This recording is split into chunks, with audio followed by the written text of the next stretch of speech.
Bismillahirrahmanirrahim. Assalamualaikum warahmatullahi wabarakatuh. Innal hamdalillah nahmaduhu wa nasta'inuhu wa nastaghfiruh wa na'udzu billahi min shururi anfusina wa min sayyiati a'malina. من يهد الله فلا مضل له ومن يضلل فلن تجد له وليا مرشدا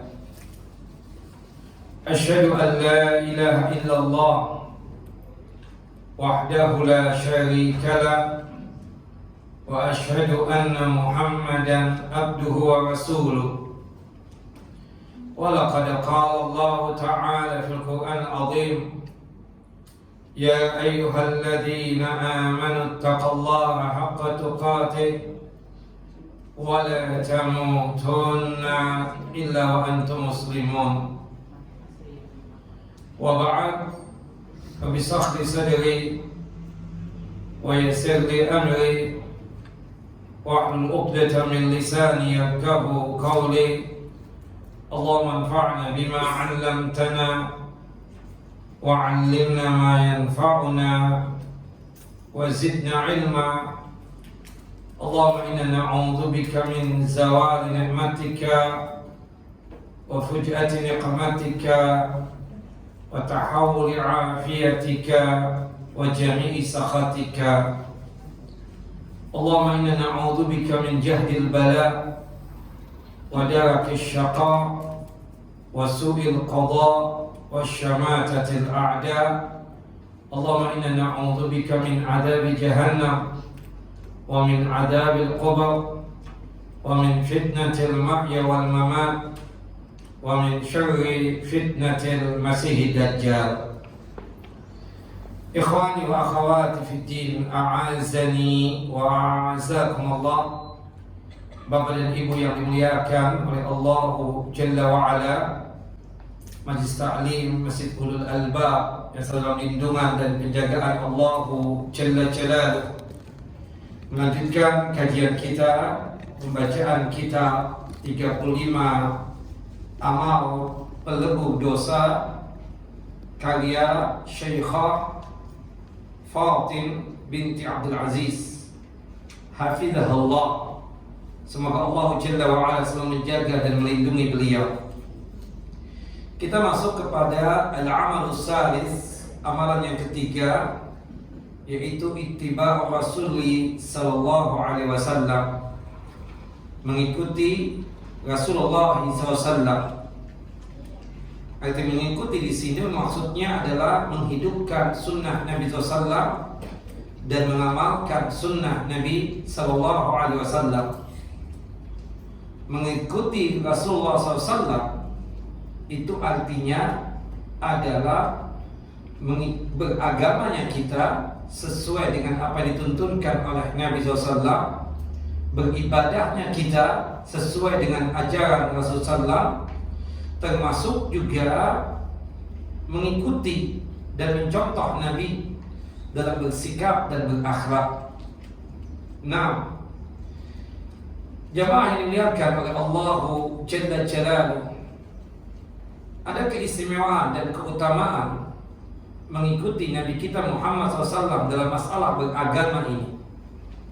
Salah satunya sebab kita mengikuti ajaran Nabi, sebab kita taat kepada Rasulullah, sebab kita beragamanya sesuai dengan tuntunan Nabi, kita mendapatkan cintanya Allah Jalla Jalaluh, dan juga dipastikan dosa-dosa kita diampuni oleh Allah Jalla wa'ala. Disebutkan di dalam surah Al-Imran, surah yang ketiga, ayat 31, Allah Jalla wa'ala berfirman, Qul in kuntum tuhibbuna Allaha fattabi'uni yuhibbukum Allah wa yaghfir lakum dhunubakum wallahu ghafurur rahim. Katakanlah wahai Muhammad kepada orang yang mengaku cinta kepada Allah Jalla wa'ala, sesungguhnya kecintaan mereka tersebut tidaklah dianggap benar sampai mereka itu sanggup untuk taat kepada engkau, sanggup untuk mengikuti ajaran-ajaran engkau. Ketika kita sanggup untuk mengikuti ajaran Nabi SAW dan sanggup untuk taat kepada Rasulullah SAW, maka dua keutamaan ini yang kita dapatkan. Yang pertama, yuhibbukumullah, dipastikan Allah Jalla wa'ala mencintai kita. Sangat gampang untuk mendapatkan cintanya Allah Jalla wa'ala. Cukup bagi kita tersebut mengikuti ajaran Nabi SAW. Kita beragama sesuai dengan apa yang dituntunkan dan diajarkan oleh Nabi SAW. Kita beribadah sesuai dengan tuntunan dan ajaran Nabi SAW. Ketika kita sanggup seperti itu, maka kita bisa mendapatkan cintanya Allah Jalla wa'ala. Tidak hanya sekedar cintanya Allah Jalla wa'ala yang kita dapatkan ketika kita sanggup untuk mengikuti Rasulullah SAW dalam masalah beragama, dalam masalah beribadah, tapi jika kita mendapatkan keutamaan yang kedua, yaghfir lakum dzunubakum, Allah Jalla wa'ala akan mengampuni dosa-dosa kita, baik dosa besar ataupun dosa yang kecil. Nah, subhanallah, dalam salah satu mengikuti Rasulullah sebagaimana yang disabdakan oleh Nabi kita Muhammad SAW berkaitan tentang kita yang laki-laki ini berjenggot, a'ful liha wa jahzus sawar, panjangkan jenggot, tipiskan kumis. Berjenggotnya kita dikarenakan mengikuti ajaran Nabi SAW, taat kepada Rasulullah, melaksanakan perintah Allah. Menipiskan kumis juga dalam rangka untuk taat kepada Rasulullah, mengikuti ajaran Nabi SAW. Maka dua hal ini kita dapatkan, kecintaan Allah Jalla Jalaluhu, dan juga dipastikan dosa-dosa kita diampuni oleh Allah Jalla wa'ala. Kita melaksanakan ibadah salat dari takbiratul ihram sampai salam. Salatnya kita sesuai dengan tuntunan dan ajaran Nabi SAW. Maka pada saat itu kita mendapatkan cintanya Allah dan dosa kita diampuni oleh Allah Jalla wa'ala. Lebih daripada itu, ikhwan akhwati fid din, a'azzani wa a'azzakumullah, keutamaan yang ketiga, ketika kita sanggup untuk mengikuti Rasulullah SAW dalam masalah beragama, dalam masalah beribadah, dipastikan kita terhindar dari siksa api neraka. Disebutkan dalam surah Al-Ahqaf ayat 31.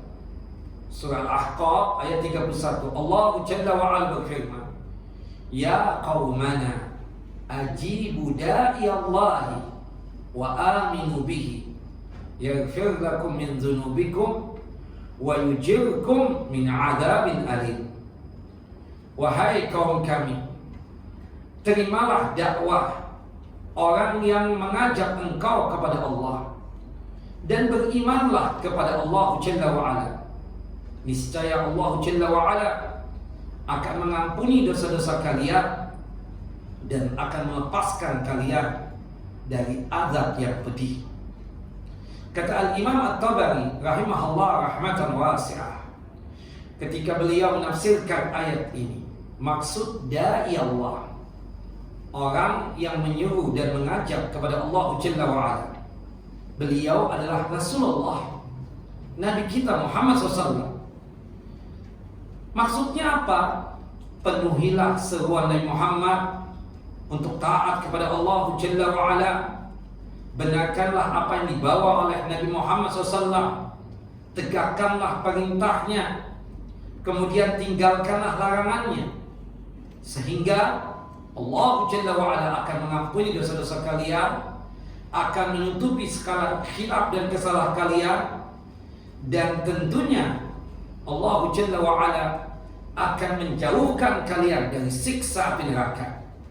Artinya secara tidak langsung, jika kita sanggup untuk mengikuti ajaran Rasulullah, beragamanya kita sesuai dengan tuntunan Nabi, beribadahnya sesuai dengan ajaran Rasulullah, sesuai dengan tuntunan Nabi, maka kita lepas, kita terhindar dari yang namanya siksa api neraka. Dan ini keutamaan yang kedua, amalan yang ringan yang bisa mengantarkan kita ke dalam jannah dan surganya Allah Jalla wa'ala. Bahkan disebutkan di dalam hadis Abu Hurairah radhiyallahu anhu, semoga Allah Jalla Jalaluhu meridai beliau, qala Rasulullah sallallahu alaihi wasallam, Rasulullah sallallahu alaihi wasallam bersabda, kullu ummati yadkhuluna al-jannah. Setiap umatku, siapapun dia, laki ataupun perempuan, pasti masuk surga, pasti masuk jannah. Illa man aba, kecuali orang yang enggan untuk masuk ke dalam surga, kecuali orang yang menolak untuk masuk surga. Para sahabat ridwanullah ajma'in merasa keheranan, kemudian bertanya kepada Rasulullah SAW, ya Rasulullah, ya Nabi Allah, waman ya'ba, apa ada manusia ini yang menolak untuk masuk surga? Apa ada manusia yang enggan untuk masuk surga? Faqala Rasulullah sallallahu alaihi wasallam, Rasulullah sallallahu alaihi wasallam bersabda, man ata'ani dakhala al-jannah wa man asani faqad aba. Orang yang sanggup untuk taat kepadaku, perintahku kata Rasul dia laksanakan, laranganku dia tinggalkan, pasti dia masuk surga. Tetapi sebaliknya, ketika aku memerintahkan dia tidak mau untuk melaksanakan, kemudian laranganku dia langgar, berarti sama saja dia menolak untuk masuk jannah dan masuk surga.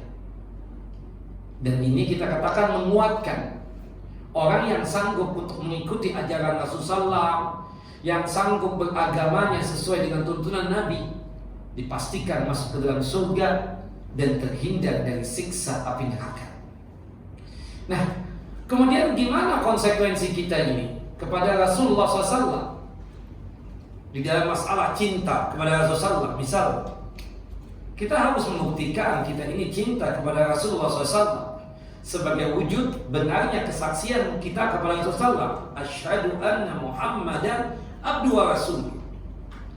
Nabi Muhammad SAW mengatakan di dalam hadis Abdullah ibn Umar bin Khattab al-anhuma, dan dikuatkan di dalam hadis Anas bin Malik radhiyallahu anhu, la yu'minu ahadukum hatta akuna ahabba ilaihi min walidihi wa waladihi wan nasi ajma'in.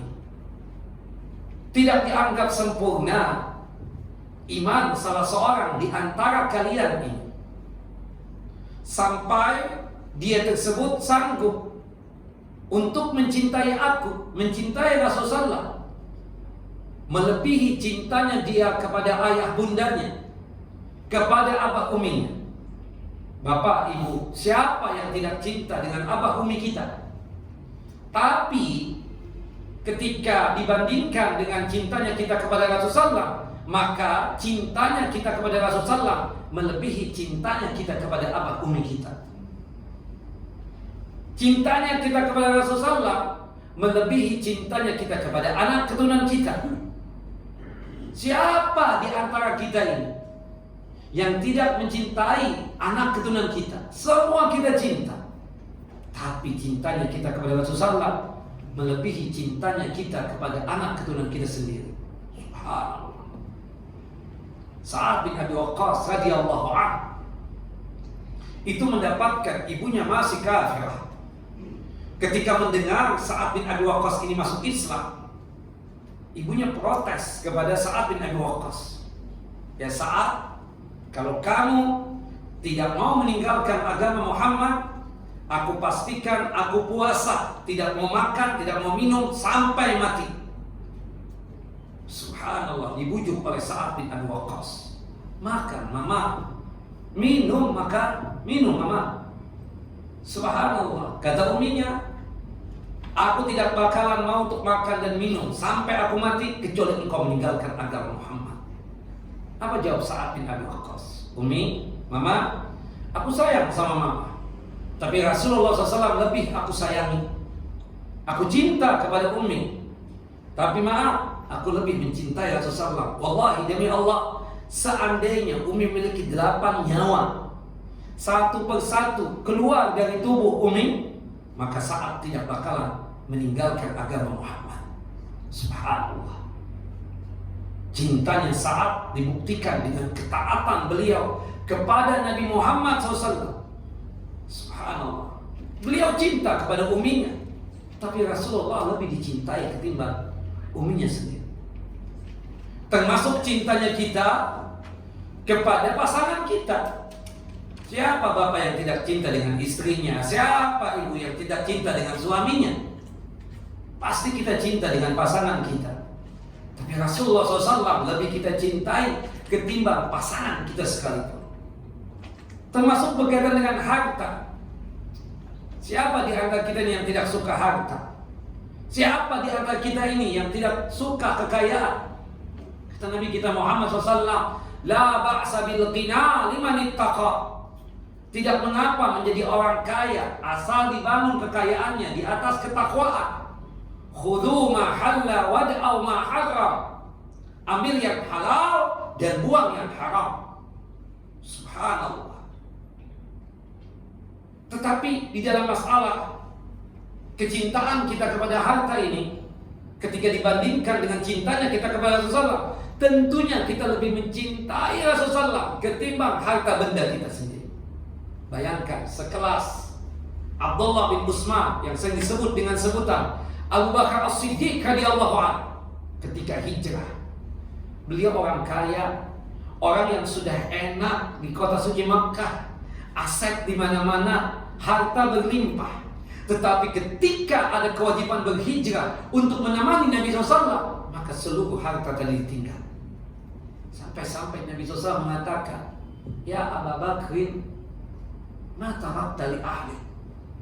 Wahai Abu Bakar, siapa? Apa yang engkau tinggalkan buat anak istrimu?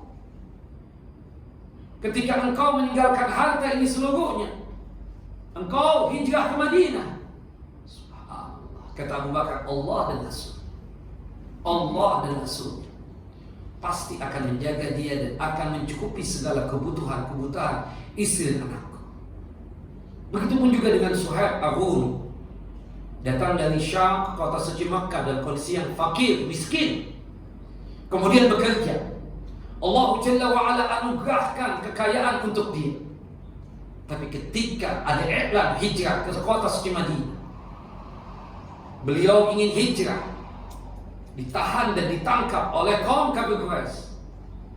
Kata kaum kafir Quraisy, ya Suhaib, kamu datang ke kota Makkah ini dalam kondisi gembel, fakir, miskin. Kemudian engkau berniaga di tempat ini. Kemudian engkau jadi kaya raya.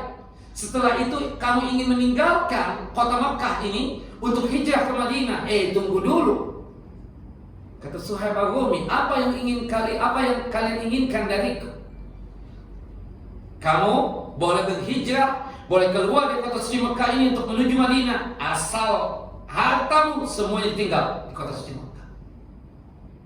Kata Suhaib Ar-Rumi, jika itu maunya kalian, yang penting aku diizinkan keluar dari kota suci Makkah untuk menuju Madinah, aku tinggalkan seluruhnya. Kita mana tahan yang seperti itu? Berat buat kita.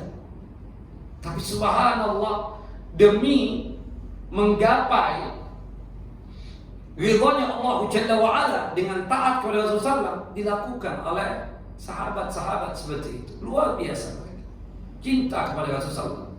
Mereka buktikan dengan perbuatan mereka. Mereka buktikan dengan ucapan mereka. Umar bin Khattab radhiyallahu anhu pernah datang kepada Rasulullah dan ingin menunjukkan cintanya Umar bin Khattab kepada Nabi Muhammad SAW. Ya Rasulullah, ya Nabi Allah, la anta ahabbu ilayya min kulli syai'in illa min nafsi. Antum ya Rasulullah lebih aku cintai ketimbang siapapun makhluknya. Tentunya ya Rasulullah, cintanya aku kepada engkau setelah cintanya aku kepada diriku sendiri. Kata Nabi kita Muhammad SAW, walladzi nafsi biyadihi, demi jiwaku yang berada di tangan Allah Jalla wa'ala, Tangan Allah Jalla wa'ala sesuai dengan kebesaran dan keagungan Allah Jalla wa'ala. Demi Allah ya Umar, hatta akuna ahabba ilaika min nafsika. Yang demikian itu tidak benar ya Umar, sampai engkau menjadikan aku lebih engkau cintai ketimbang dirimu sendiri. Kata Umar bin Khattab, al-an ya Rasulullah, la anta ahabbu ilayya min nafsi. Demi Allah, sekarang ini aku lebih mencintai engkau ya Rasulullah ketimbang diriku sendiri. Kata Rasulullah, al-an ya Umar, sekarang baru dianggap benar cintamu kepada aku. Allahu Akbar, luar biasa para sahabat ridwanullah ajma'in.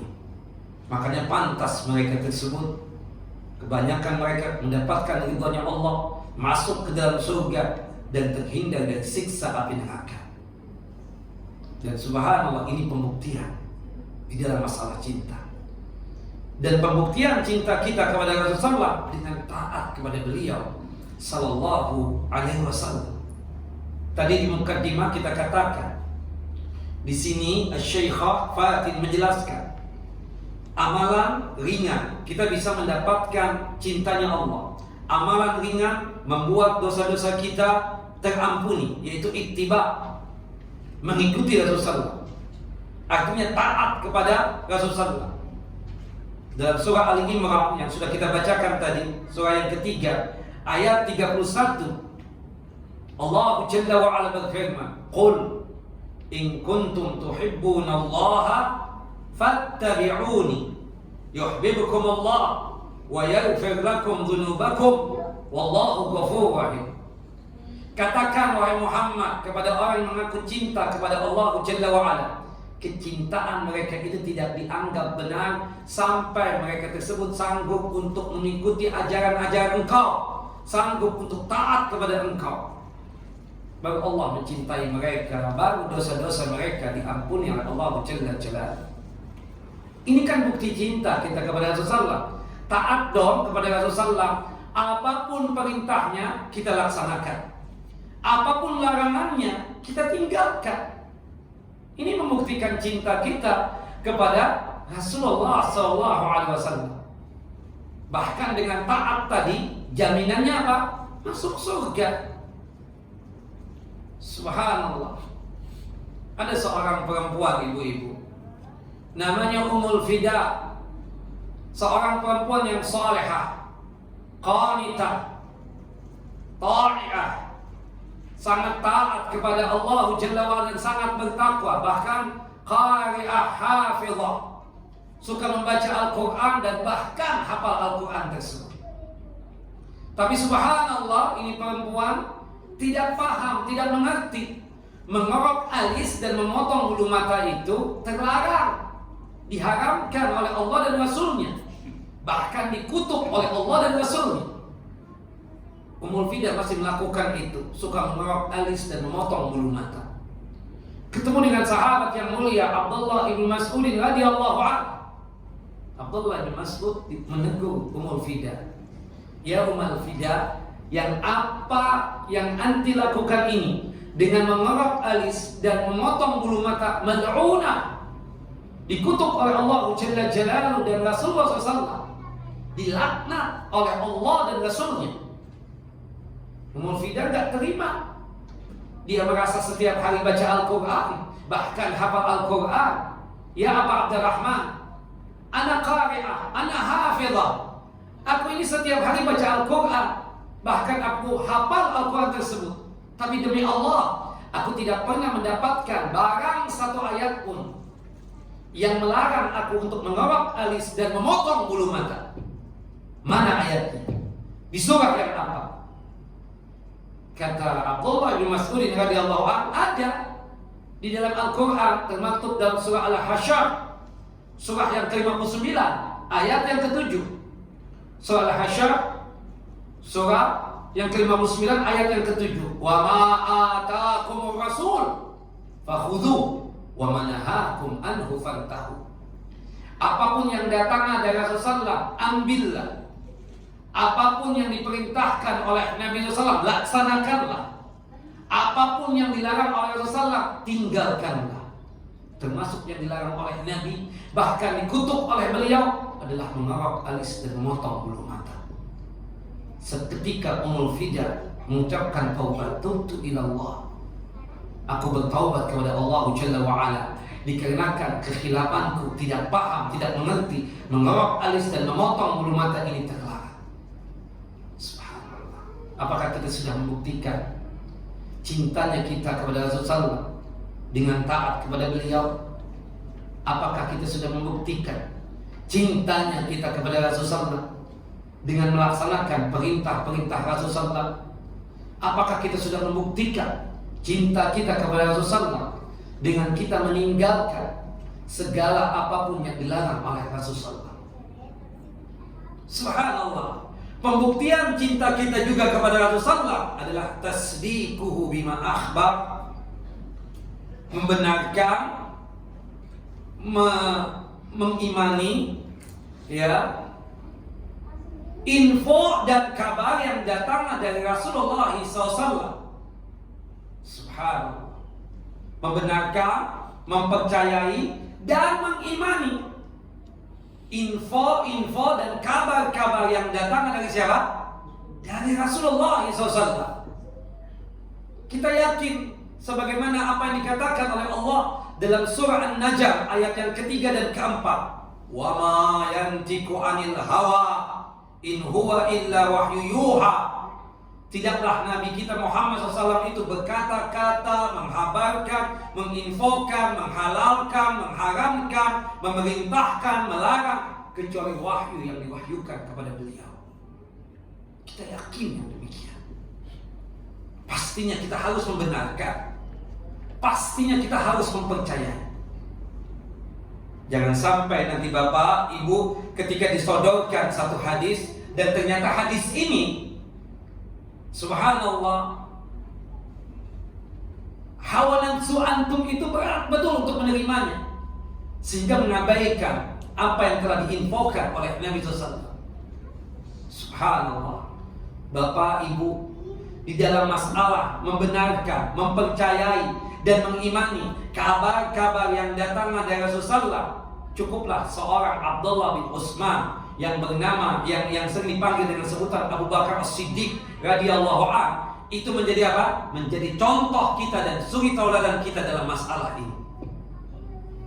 Allah, demi Allah Bapak dan Ibu, jika sekiranya kita ini hidup di zaman Rasulullah SAW pada saat terjadinya Isra dan Mi'raj, kita nggak paham, kita tidak mengerti apakah kita ini masih berada satu barisan dengan Rasulullah SAW, atau jangan-jangan kita tersebut satu barisan dengan Amr bin Hisham atau Abu Jahal.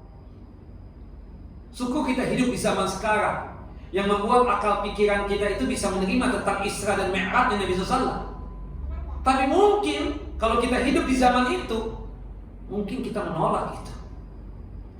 Cuma kekuatan iman saja yang membuat kita percaya dengan adanya apa? Isra dan Mi'raj tersebut. Itulah yang terjadi dengan kaum kafir Quraisy yang dipimpin oleh Abu Jahal itu, datang berbondong-bondong kepada Abu Bakar As-Siddiq, ya Abdullah bin Utsman. Wahai Abdullah bin Utsman, nama asli daripada Abu Bakar As-Siddiq, kamu sudah dengar belum bualannya Muhammad hari ini? Dia mengatakan kepada kami bahwasanya tadi malam baru datang dari Baitul Maqdis yang ada di Syam. Kemudian dari Baitul Maqdis yang ada di Syam, dia langsung untuk menuju langit untuk berjumpa dengan Allah Jalla wa'ala. Padahal kami paham perjalanan dari kota suci Makkah menuju Baitul Maqdis yang ada di Syam itu berpekan-pekan, berminggu-minggu. Muhammad cuma mengakunya satu malam. Hal yang mustahil, impossible, tidak masuk di akal pikiran kami. Apa jawab Abu Bakar As-Siddiq? Abu Bakar As-Siddiq sebenarnya bisa saja mengatakan, maaf ya, aku tabayun dulu dengan Nabi Muhammad, aku konfirmasi dulu, benar itu omongan dari Muhammad? Ya, bisa Abu Bakar seperti itu. Tapi itu tidak dilakukan oleh beliau. Beliau mengatakan apa? Idza laqal qaul min Muhammadin fa ana awwal mu'minun bihi.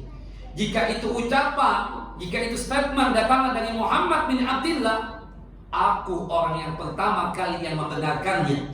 Aku orang yang pertama kali mempercayainya. Aku orang yang pertama kali mengimaninya.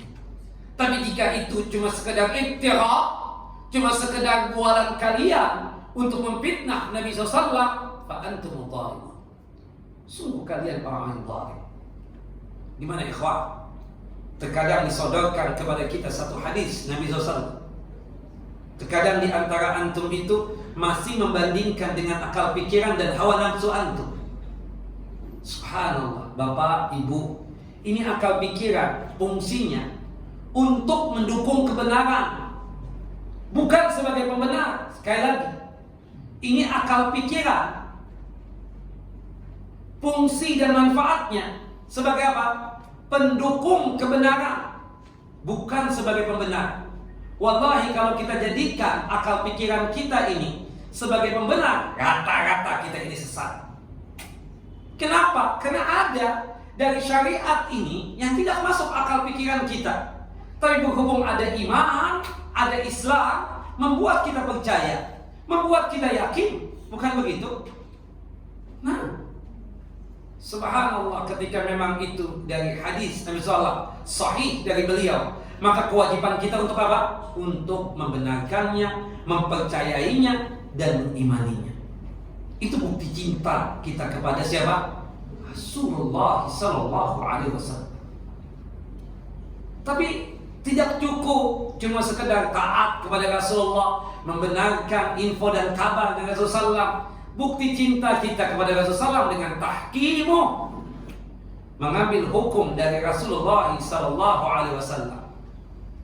Dalam surah An-Nisa, surah yang keempat, ayat 65, Allah Jalla wa Ala berfirman, "Fala wa rabbika la yu'minun hatta yuhakkimuka fima syajara bainahum wa la yajidu fi anfusihim harajan mimma qadaita wa yusallimu taslima."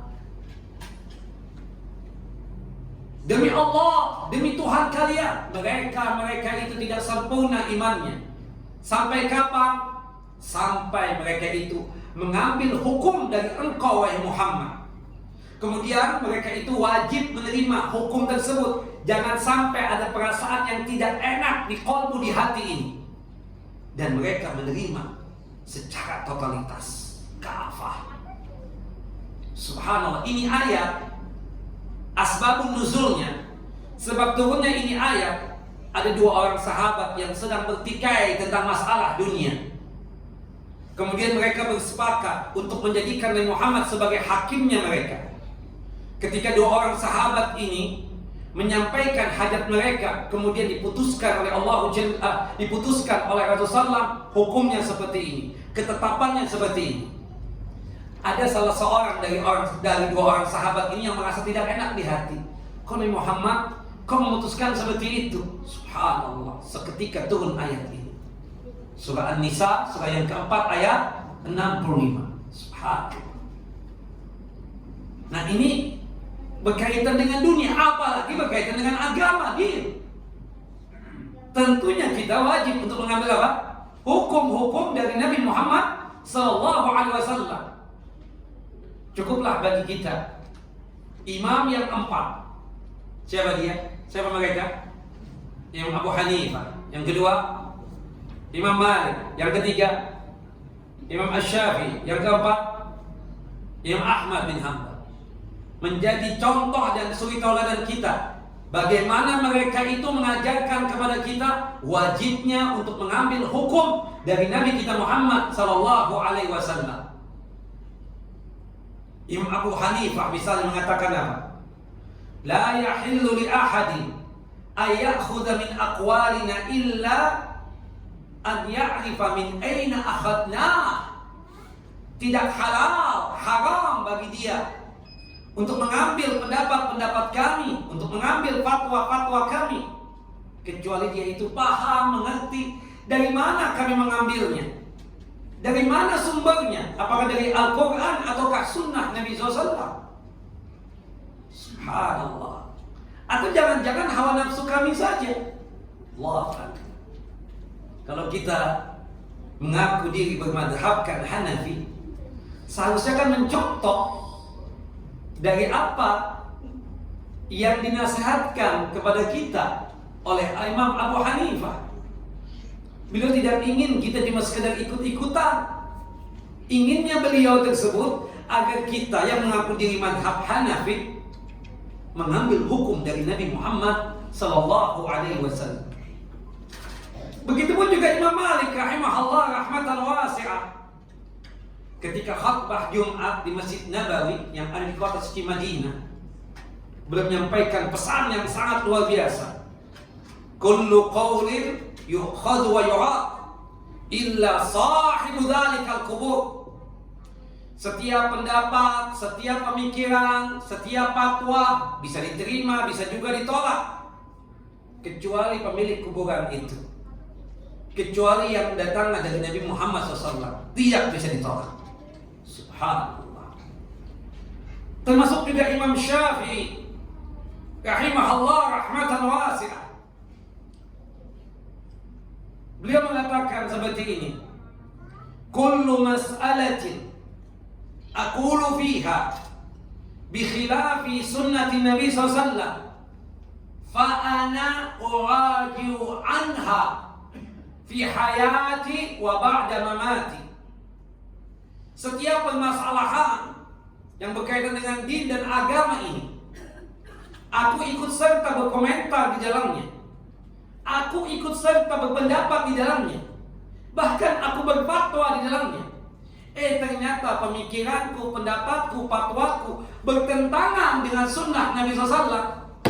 Aku pastikan aku akan kembali kepada sunnah Nabi dan aku tinggalkan fatwaku, aku tinggalkan pendapatku, baik ketika aku hidup sekarang ini atau setelah aku meninggal nanti.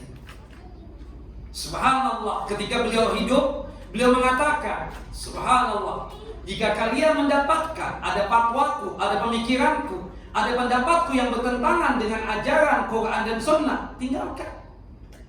Kembali kepada sunnah Nabi SAW.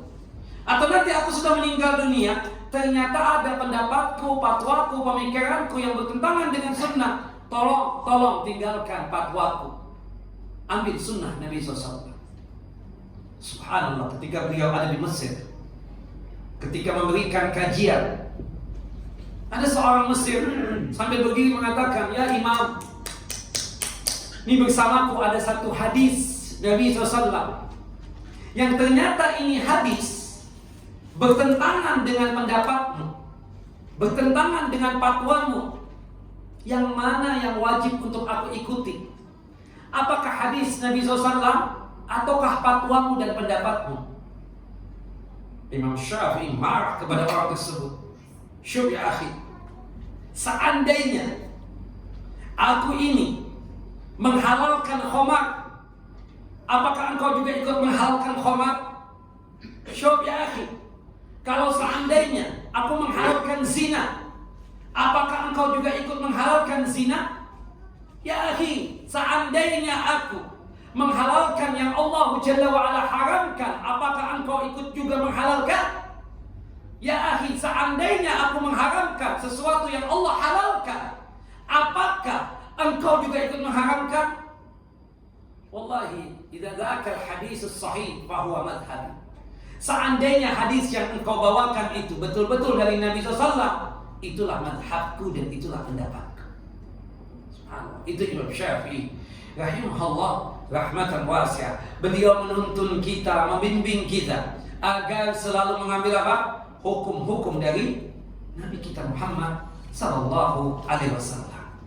Nah, mengambil hukum dari Nabi SAW ini bukti kecintaan kita kepada Rasulullah SAW.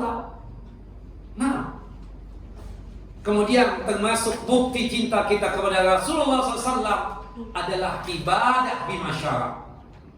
Beribadahnya kita sesuai dengan apa yang dituntunkan dan diajarkan oleh Nabi kita Muhammad SAW.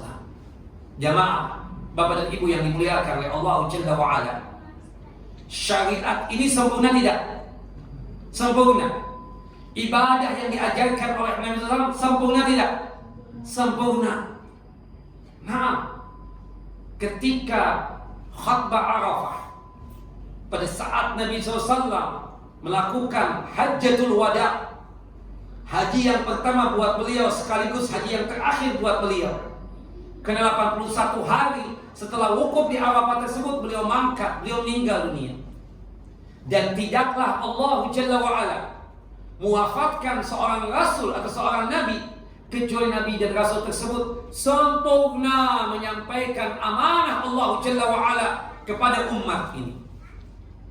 Ketika beliau wukuf di Arafah, menyampaikan khutbah Arafahnya, kemudian Rasulullah SAW bertanya kepada para sahabatnya, "Wahai sahabatku, apakah masalah ini sudah aku ajarkan kepada kalian?" Para sahabat serempak menjawab, "Bala ya Rasulullah, sudah antum ajarkan." "Apakah masalah itu sudah aku ajarkan kepada kalian?" "Bala ya Rasulullah, sudah antum ajarkan." "Apakah aku sudah menjelaskan hak-hak istri yang wajib untuk dijalankan oleh suami?" "Sudah ya Rasulullah." "Apakah aku sudah menjelaskan hak-hak suami yang wajib untuk dilaksanakan oleh istri?" "Naam." "Bala ya Rasulullah, sudah antum sampaikan." Rasulullah SAW kemudian menunjuk ke atas langit. "Allahumma syahad, Allahumma syahad, Allahumma syahad." Ya Allah, saksikan, saksikan. Hari ini aku telah menyampaikan seluruh amanah yang engkau bebankan kepadaku. Tidak ada sesuatu pun yang engkau telah amanahkan kepadaku aku tidak sampaikan atau aku tutup-tutupi. Tidak ada. Aku telah sampaikan semuanya. Subhanallah. Kata sahabat yang mulia Abu Hurairah radhiyallahu anhu, semoga Allah Jalla wa ala beridho beliau, "Laqad 'allamana Rasulullah sallallahu alaihi wasallam ad-din kullah hatta al-hara'ah." Nabi Muhammad SAW telah mengajarkan kepada kami seluruh berkaitan tentang Islam ini, seluruh yang berkaitan tentang agama Islam ini, dari masalah yang paling tinggi, masalah tauhid, masalah akidah, sampai masuk ke kamar mandi, bagaimana adab etika di dalam kamar mandi, bagaimana istinja dan cebok diajarkan oleh Nabi SAW. Sempurna. Turunlah ya satu ayat dalam surah Al-Maidah. Surah Al-Maidah, surah yang kelima, ayat yang ketiga. Turun ayat ini. "Al-yawma akmaltu lakum dinakum wa atmamtu alaikum ni'mati wa raditu lakum al-Islam dinan."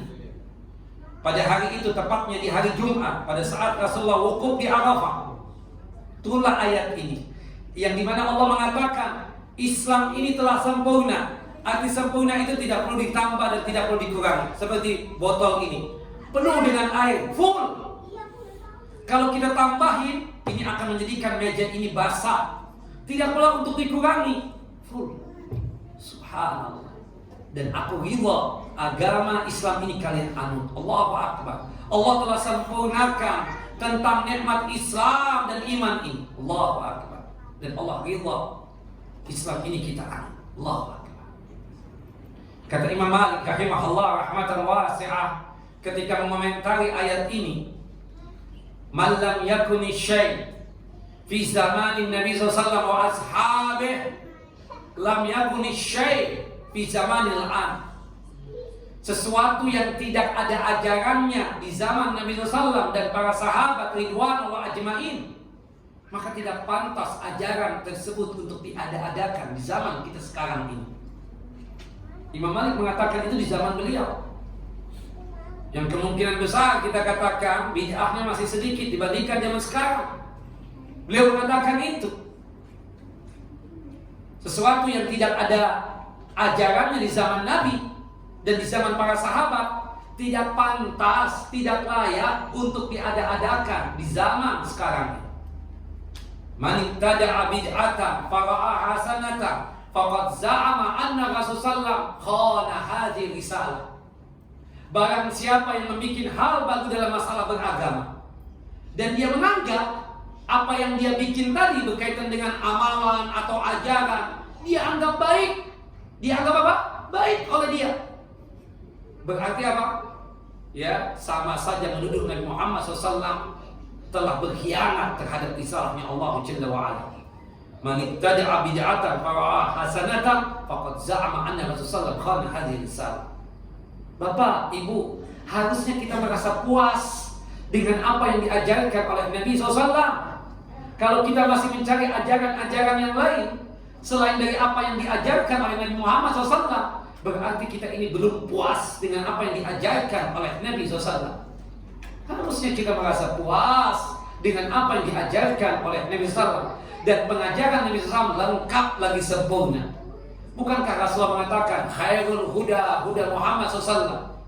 Sebagus-bagusnya petunjuk, sebagus-bagusnya pengarahan, sebagus-bagusnya pengajaran adalah pengajaran dan pengarahan dari Nabi SAW. Nah, subhanallah. Dan kita sangat tahu Bapak dan Ibu, amalan kita, ibadah kita baru diterima oleh Allah Jalla wa'ala jika terbangun di atas dua I. Yang pertama apa? Ikhlas. Yang kedua, ittiba yang kita pelajari sekarang ini. Dua syarat ini Allah Jalla wa'ala rangkum di dalam ayat yang termaktub dalam surah Al-Kahfi. Surah yang ke-18, ayat yang terakhir, tepatnya ayat 110. Faman kana yarju liqa'a rabbih faly'amal 'amalan shalihan wa la yusyrik bi'ibadati rabbih ahada. Barang siapa yang berharap, berkeinginan untuk berjumpa dengan Allah Jalla wa'ala. Bapak Ibu, kapan kita berjumpa dengan Allah Jalla wa'ala? Ketika masuk surga. Dan itu paling nikmatnya surga, sebagaimana yang Allah Jalla wa'ala firmankan dalam surah Yunus, surah yang ke-10 ayat 26.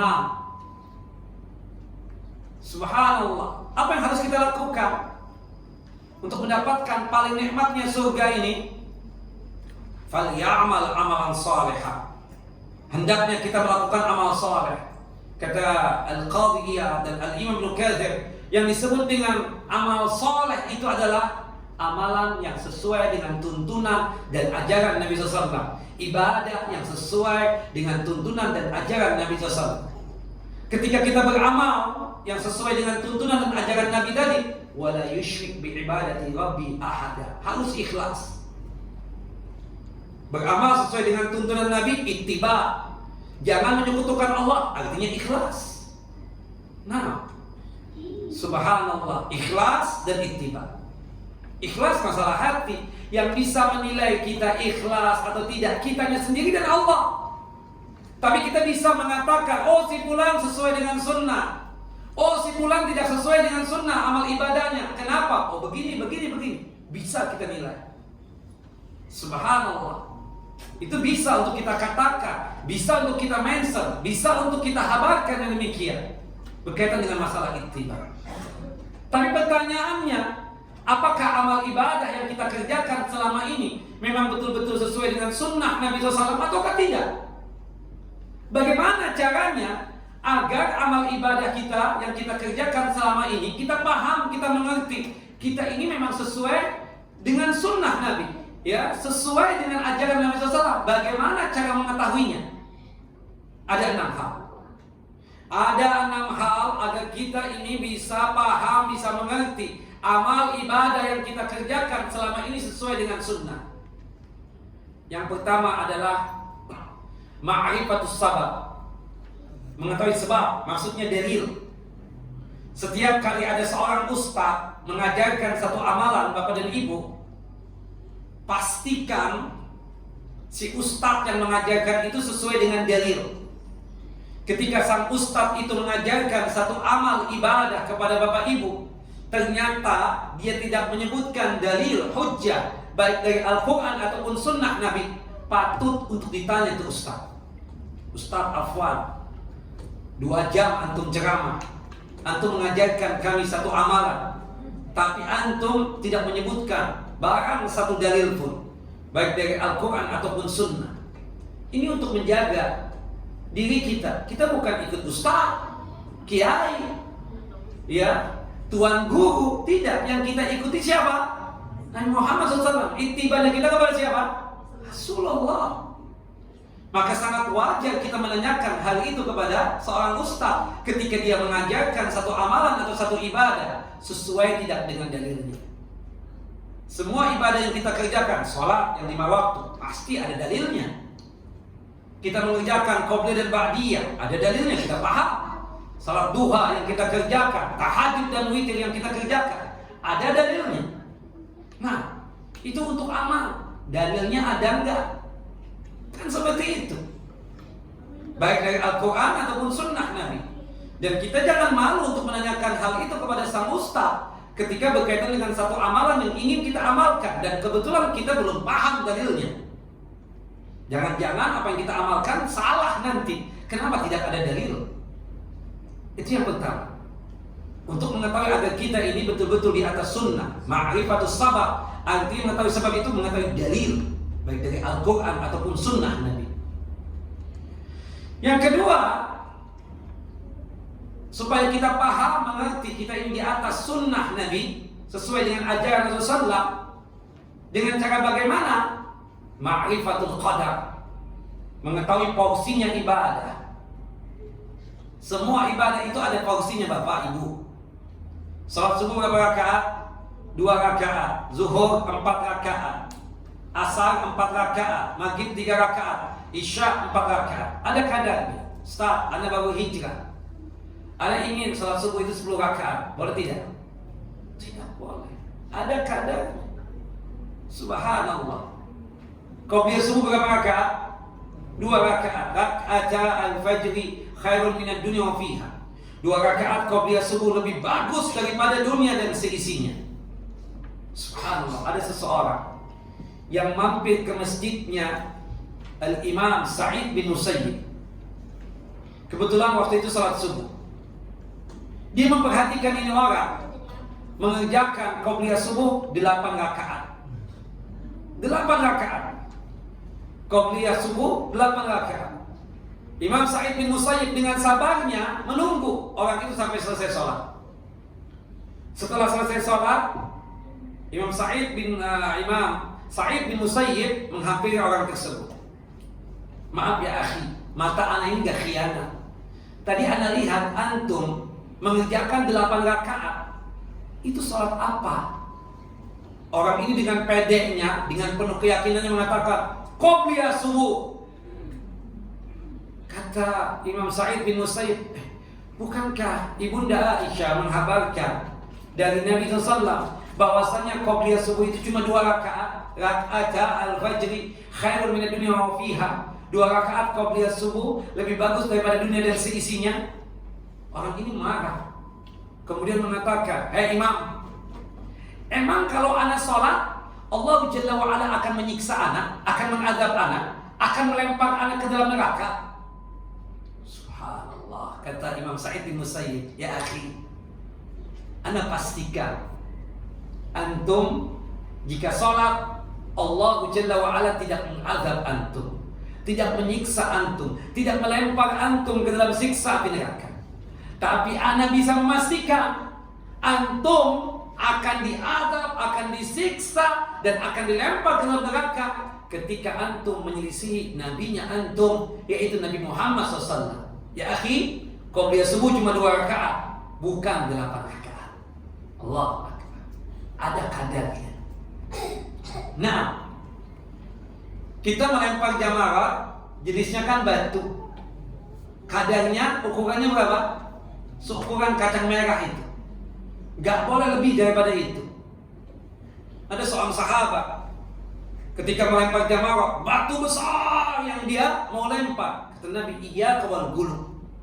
Hati-hati kalian, sikap guluk berlebih-lebihan begini. Cukup segini saja. Subhanallah, ada kadarnya. Bukan begitu ya Pak? Nah, zikir juga. Paling banyaknya berzikir itu berapa kali? Angkanya itu berapa kali? 100, bukan begitu? Enggak ada zikir yang lebih 100, bukan begitu? Sampai 1000, 2000, 3000, 70.000. Itu enggak jontong mulut tuh. Subhanallah, 100. Itu pun zikir-zikir khusus, bukan begitu? Ada porsinya. Ada apa? Porsinya, kita katakan seperti itu. Allahu a'lam bissawab. Nah, dengan kita mengetahui porsinya ibadah tersebut, maka insya Allah biiznillah ibadah kita sesuai dengan tuntunan dan ajaran Nabi Sallallahu Alaihi Wasallam. Yang keempat, yang ketiga, maaf, agar kita ini paham mengerti amal ibadah kita sesuai dengan sunnah Nabi Sallallahu adalah ma'rifatu ajnasiha, mengetahui jenis-jenis ibadah. Kita kalau dapat anak disyariatkan untuk melakukan apa? Akikah, bukan begitu? Nah, hewan yang kita sembelih, hewan ternak yang namanya apa? Kambing, bukan begitu? Kalau dapat anak laki-laki 2 ekor kambing, kalau anak perempuan 1 ekor kambing. Stop. Yang kelima ini anak pingin sapi 1. Boleh tidak, Pak? Gak boleh, Pak. Yang disyariatkan ketika akikah itu kambing. Tapi kan ada ulama yang ngomong, iya, inginnya onta, Ustaz, inginnya jerapah, inginnya zebra, itu halal semua kan, Ustaz? Halal. Tapi yang disyariatkan cuma apa? Kambing. Korban juga jenisnya apa? 3 jenis hewan ternak: onta, sapi atau yang sejenisnya seperti kerbau, kemudian kambing atau yang sejenisnya domba. Ada seorang ibu mengatakan, Ustaz, Anda punya uang cuma 2,5 juta, ya, nggak bisa beli kambing. Gimana kalau kita ganti dengan membeli ayam atau bebek atau angsa? 2,5 juta bisa tuh terbeli. Boleh nggak diganti begitu, Pak? Nggak boleh. Ibu berarti nggak mampu. Untuk apa? Untuk berkorban. Antum yang mampu, ya Ustaz, Anda sudah biasa, Ustaz, sapi yang besar ini, limosen wala apa. Mana udah? Anda ingin jerapah tahun ini, boleh, Pak? Nggak boleh. Subhanallah. Jenisnya tadi itu ya, melempar jamarat tadi jenisnya apa? Batu kan? Subhanallah. Ada yang melempar sandal, ada yang melempar botol. Benar begitu? Ya benar. Subhanallah. Ada jenisnya. Kita katakan seperti itu. Wallahu a'lam bissawab. Nah, kemudian yang keempat, agar kita ini paham apa yang kita lakukan ini sesuai dengan sunnah Nabi SAW, ma'rifatu awqatiha, mengetahui waktunya ibadah. Salat yang 5 waktu ada waktunya enggak? Ada. Kata Allah Jalla wa'ala surah An-Nisa, surah yang keempat, ayat 103, fa'aqimus salat innas salata kanat 'alal mu'minina kitaban mawquta. Laksanakanlah ibadah salat, sesungguhnya ibadah salat ini diwajibkan oleh Allah Jalla wa'ala jika waktunya telah hadir dan telah tiba. Subhanallah, antum tinggal di BSD ini. Ustaz, anak ingin tidur nih, Ustaz. Anak ya pingin tidur, ingin istirahat. Anak sholat asar sekarang ini aja. Loh, Bapak sakit? Enggak, Ustaz, sehat. Bapak mau sakit? Enggak, asli sini. Ada kebutuhan yang mendesak? Enggak, Ustaz. Anak pingin tidur aja supaya jangan diganggu. Boleh, Pak? Sholat asarnya ditarik, dimajukan di waktu zuhur? Enggak boleh.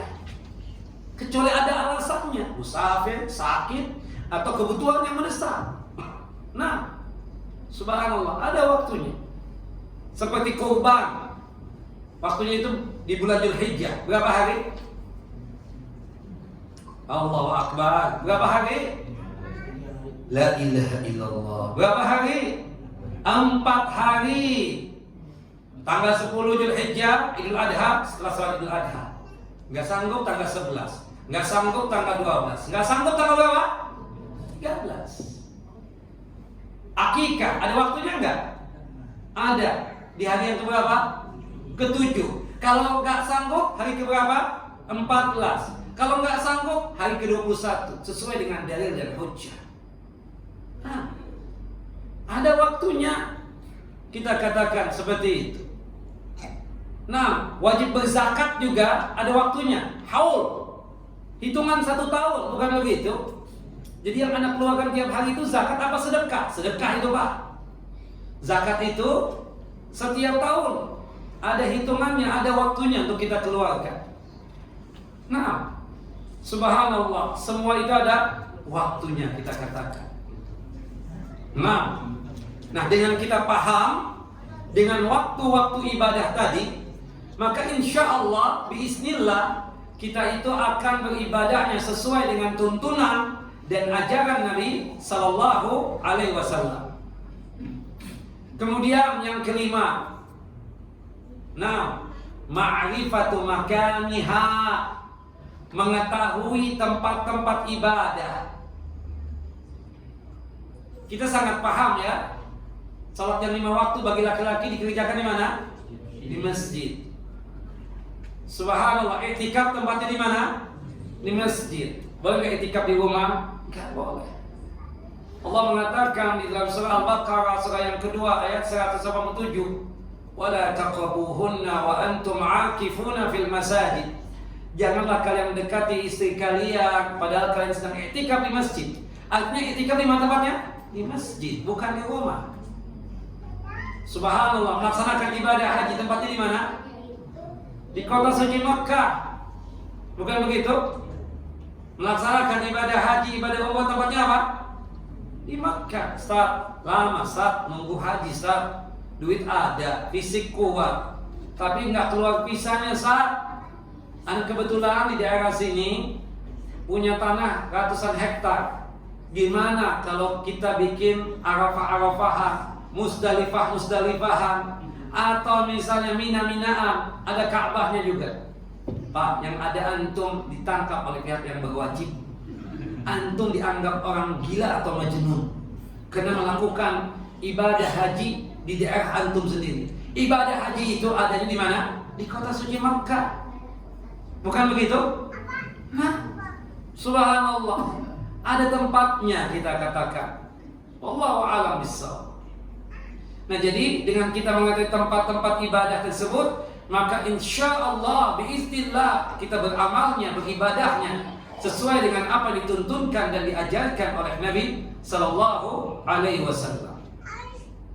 Nah, terakhir yang keenam, agar kita paham mengerti amal ibadah kita ini sesuai dengan tuntunan dan ajaran Nabi Sallallahu Alaihi Wasallam, maka kita mengetahui ma'rifatu tartibiha, mengetahui urutan-urutan ibadah, tertibnya ibadah. Seperti contoh, wudu dengan sholat, yang mana duluan? Wudu. Seandainya ya, lagi malas nih saat lagi hujan lebat, dimana kalau sholat dulu, setelah selesai sholat nanti baru wudu, boleh tidak? Tidak boleh. Subhanallah. Tawaf sama sa'i, yang mana duluan? Tawaf. Ada seorang ibu atau seorang perempuan mengatakan, "Ustaz, lagi dapat nih, lagi haid." Kan nggak boleh tawaf, karena tawaf itu syaratnya harus suci dari haid, harus ada wudu. Nah, kalau sa'i kan nggak ada alasan harus suci, nggak ada syarat harus suci, nggak ada syarat harus ada wudu. Bagaimana Ustaz kalau aku sa'i dulu, setelah sa'i tahallul, potong cukur rambut, nanti kalau suci baru kita tawaf. Boleh nggak begitu Pak? Nggak boleh, ibu-ibu. Subhanallah, ada urutannya, ada tertibnya. Seperti itu. Berkaitan tentang masalah apa? Tentang masalah ibadah ini.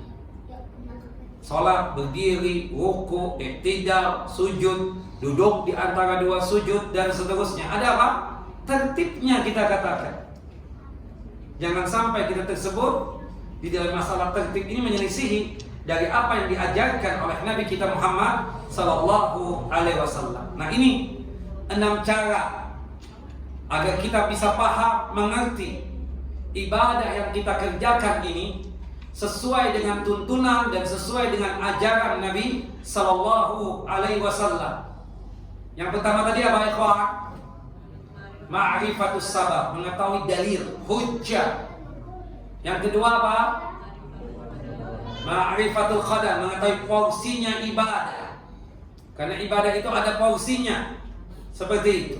Jelas ikhwan? Yang ketiga, ma'rifatu ajnasiha, mengetahui jenisnya apa? Ibadah. Seperti contoh misalnya,